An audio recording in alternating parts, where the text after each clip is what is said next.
Bu Niken, selamat pagi. Selamat pagi. Pagi, Bu Niken. Selamat Hari Pers Nasional, Bu.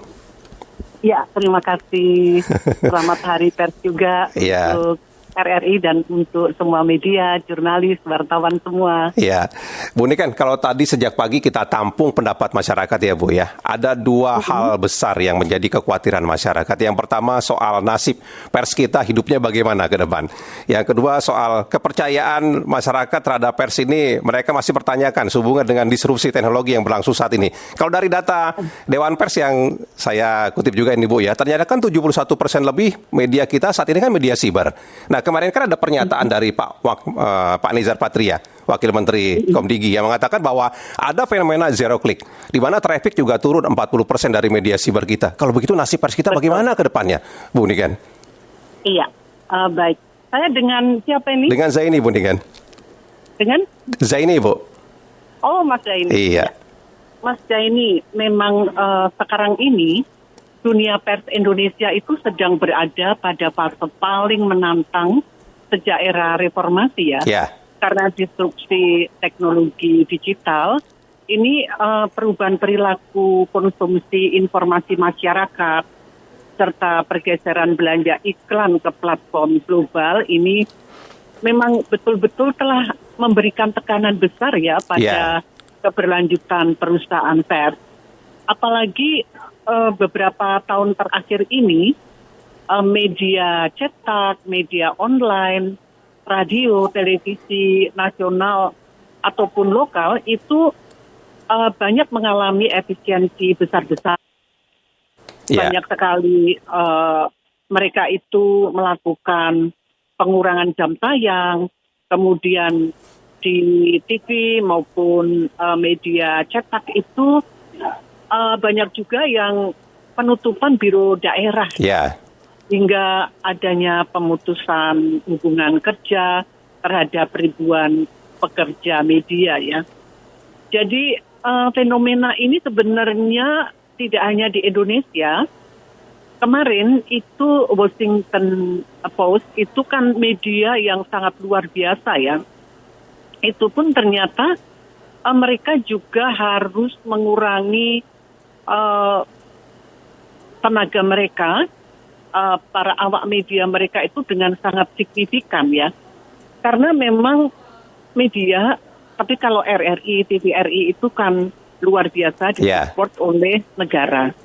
Tapi untuk media-media yang non RRI yang mereka mencari iklan, itu kan karena 60% belanja iklan digital itu terserap ke platform teknologi global. Dan sementara porsi media pers ini terus tergerus.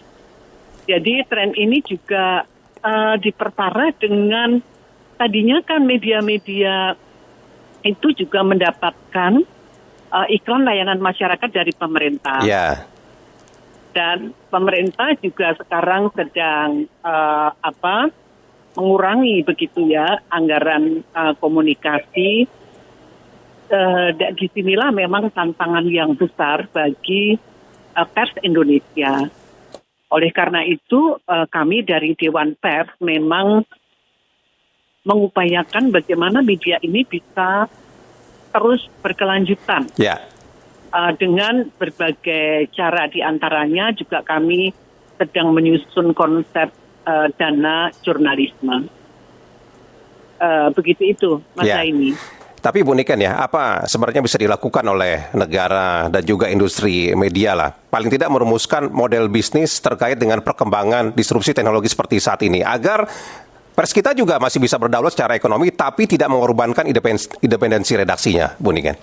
Betul sekali. Jadi independensi redaksi itu sesuatu hal yang mutlak harus dilaksanakan sesuai dengan kode etik jurnalistik. Jadi produk-produk jurnalistik itu harus mengutamakan independensi dan keberimbangan. Bahwa ada support baik itu dari pemerintah ataupun dari swasta itu tidak mengganggu independensi. Nah, Dewan Pers bersama para konstituen sekarang ini menyusun konsep yang disebut dengan dana jurnalisme. Ya.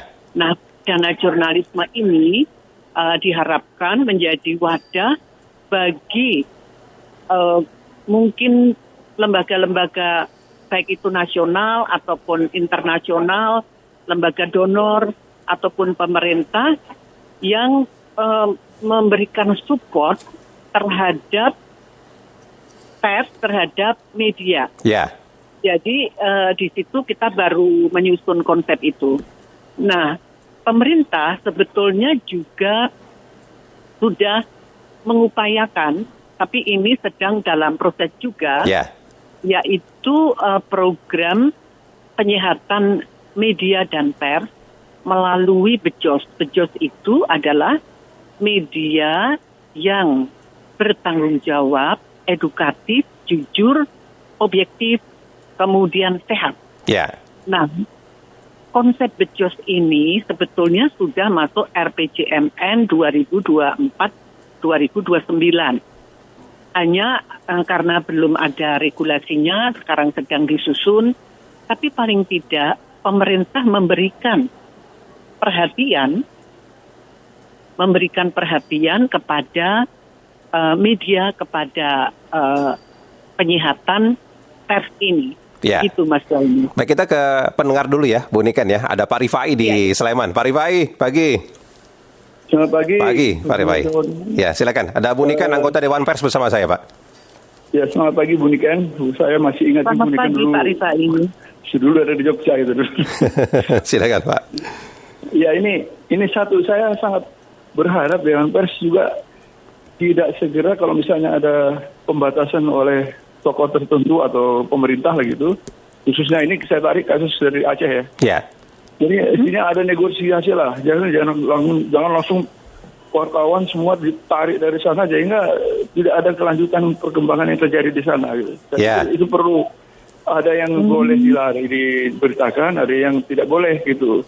Karena kalau sampai ada suatu daerah membutuhkan anggaran di jor-joran banyak begitu, kalau pers tidak ada di situ, wah itu peluang korupsi merajalela. Sebagai pengawas lah begitu ya pers Pak ya. Iya. Sebagai watchdog lah begitu ya. Iya, dipilah lah mana yang boleh misalnya merusak citra pemerintah. Oke, kita masih sepakat lah untuk tidak sampai membakar emosi massa gitu ya. Iya. Tapi tidak berarti daerah itu ditinggal gitu. Saya kira itu aja. Makasih. Baik, terima kasih Pak Rifai. Berikutnya ada Ibu Ria di Tebet, Jakarta. Bu Ria, pagi juga Bu. Ya, selamat pagi. Pagi, Bu Ria. Terima kasih banyak Bu Ria ya. Sana hujan ya. Selamat pagi.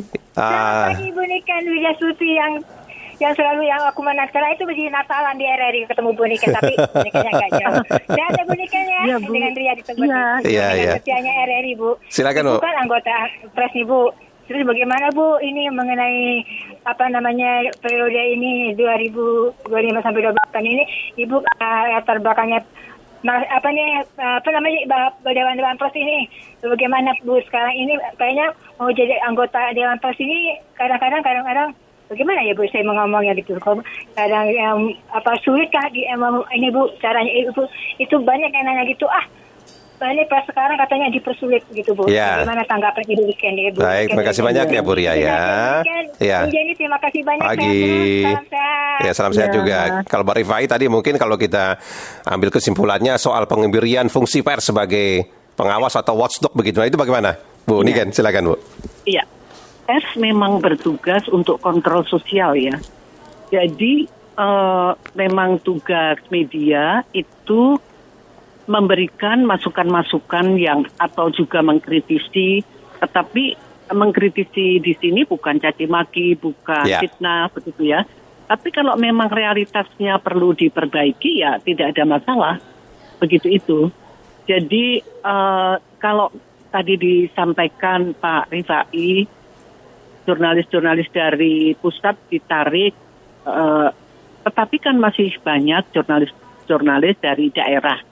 Karena wartawan itu kan tersebar di berbagai daerah.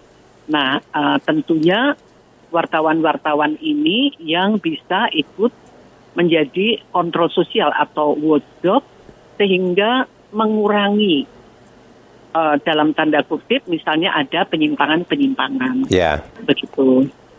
Sekaligus sekarang sekalian menjawab pertanyaan dari Bu Ria, begitu ya, untuk menjadi anggota Dewan Pers, begitu ya tadi? Iya, betul Bu. Nah, kalau menjadi anggota Dewan Pers itu kita ini dipilih, Bu. Ya. Jadi bukan mendaftarkan diri atau jadi di Dewan Pers itu ada 11 konstituen. Ya. Konstituennya itu misalnya ada PWI, ada AJI, dan lain sebagainya. Nah, mereka itulah yang kemudian menyaring orang-orang yang akan dipilih menduduki sebagai anggota Dewan Pers. Ya. Jadi seperti saya pun tadinya nggak berpikiran ya untuk menjadi anggota Dewan Pers, tetapi beliau-beliau itu dari konstituen itu menghubungi saya untuk di situ. Jadi memang dibutuhkan rekam jejak begitu yang ada. Jadi ada perwakilan dari wartawan, ada perwakilan dari perusahaan media, ada perwakilan dari tokoh masyarakat. Jadi prosesnya seperti itu dulu. Baik, Bu Niken, saya kembali ke tadi soal pembahasan yang Bu Niken sampaikan bahwa Dewan Pers dan pemerintah pun ya intinya kan juga ingin membantu perusahaan media lah agar tetap hidupnya berlangsung begitu ya Bu ya. Tapi kan tidak hanya sebatas itu Bu. Bagaimana juga kemudian Dewan Pers bersama dengan stakeholder terkait lainnya mendorong juga agar media kita lebih adaptif juga dengan perkembangan seperti sekarang, termasuk AI ini Bu sekarang ini Bu. Betul sekali. Jadi kami dari Dewan Pers itu secara rutin melakukan pelatihan-pelatihan bagaimana media atau para wartawan, jurnalis itu beradaptasi. Misalnya karena sekarang perkembangannya menggunakan AI, maka kita mengadakan pelatihan-pelatihan menggunakan AI. Jadi jurnalis menggunakan AI, tetapi harus berpedoman pada Pedoman Dewan Pers nomor 1 tahun 2025, yaitu kalau akan menggunakan AI itu hanya untuk mencari data-data, kemudian juga tidak letterless, ambil dari ChatGPT, kemudian copy paste dijadikan berita, itu nggak boleh. Sebagai pendukung kerja jurnalisme kita lah AI itu ya Bu ya. Hanya mendukung, hanya alat, hanya pendukung, dan produk jurnalisme itu dari awal sampai akhir harus melibatkan manusia. Dan harus diverifikasi. Karena apa? Karena kalau dari AI itu kan tergantung dari machine learning data-data yang ada di dalam mesin big data mereka. Kalau big data mereka itu banyak asupan hoax, kan banyak hoax, kemudian berita palsu dan lain sebagainya. Kalau ditanya, maka yang akan dikeluarkan itu. Itulah pentingnya verifikasi. Walaupun kita mencari data awal, tapi wajib diverifikasi. Nah, dan AI itu bukan subjek hukum. Kalau si wartawan atau jurnalis ini atau reporter ini menulis salah, AI nggak bisa disalahkan. Yang disalahkan adalah manusianya atau SDM yang membuat itu atau medianya. Jadi terus misalnya terjadi sengketa, nanti sengketanya itu diselesaikan melalui Dewan Pers. Begitu. Nah ini terkait dengan masalah verifikasi. Tadi juga ada banyak pendapat dari para pendengar kita yang melihat sekarang ini kok sehubungan dengan dominasi media siber kita yang 77% lebih media di Indonesia, itu lebih mengandalkan kecepatan berita dan proses verifikasinya kok mereka nilai agak kurang. Nah itu kenapa Bu Niken? Menurut Bu Niken apa yang memang harus dibenahi Bu? Ya betul sekali. Memang ciri-ciri perkembangan media sosial, media digital itu kan jurnalisme algoritmik namanya.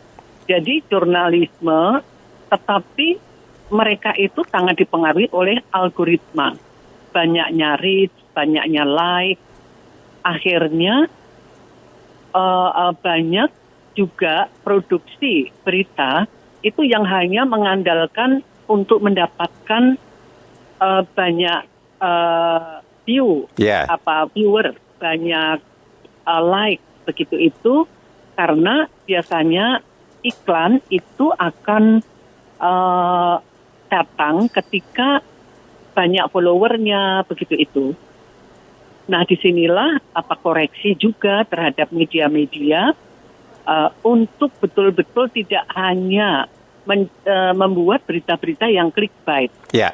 Judulnya apa, isinya apa, sehingga tidak menjerumuskan masyarakat. Masyarakat menjadi bingung, ini yang benar yang mana sih? Yeah. Karena itu RRI ini karena RRI adalah milik negara, wajib RRI itu menjadi fact checker. Jadi bagaimana kalau masyarakat bingung terhadap berita, maka kalau mau mencari berita terpercaya itu di RRI, TVRI. Nah, RRI harus mengambil peran itu, begitu itu karena kan tidak lagi mengejar reach, mengejar hal-hal yang hanya algoritmik semata, begitu. Bu Niken, mungkin sebagai penutup apa yang Ibu bisa sampaikan dari Dewan Pers ke masyarakat terkait dengan Hari Pers Nasional yang berlangsung hari ini? Silakan, Bu Niken.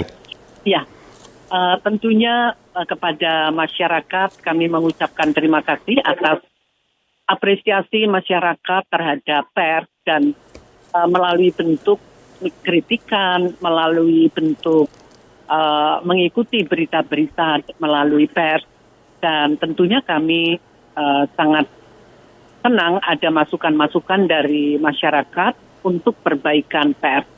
Dan tentunya pers dan media saat ini tetap menjaga integritas berita, kredibilitas berita, dan terus beradaptasi dengan perubahan teknologi, perubahan masyarakat, dan juga perubahan global. Saya rasa kalau antara masyarakat, pers ini saling kolaborasi, maka betul-betul pers bisa menjadi salah satu pilar demokrasi di Indonesia untuk kepentingan masyarakat. Ya. Begitu. Baik, kalau begitu. Ibu Niken, terima kasih banyak Ibu sudah bersama kami pagi ini. Sekali lagi selamat Hari Pers Nasional, Bu Niken. Terima kasih. Selamat Hari Pers juga. Ya, selamat pagi Ibu Niken. Terima kasih sekali di udara, tetap di udara. Ya, pagi Ibu.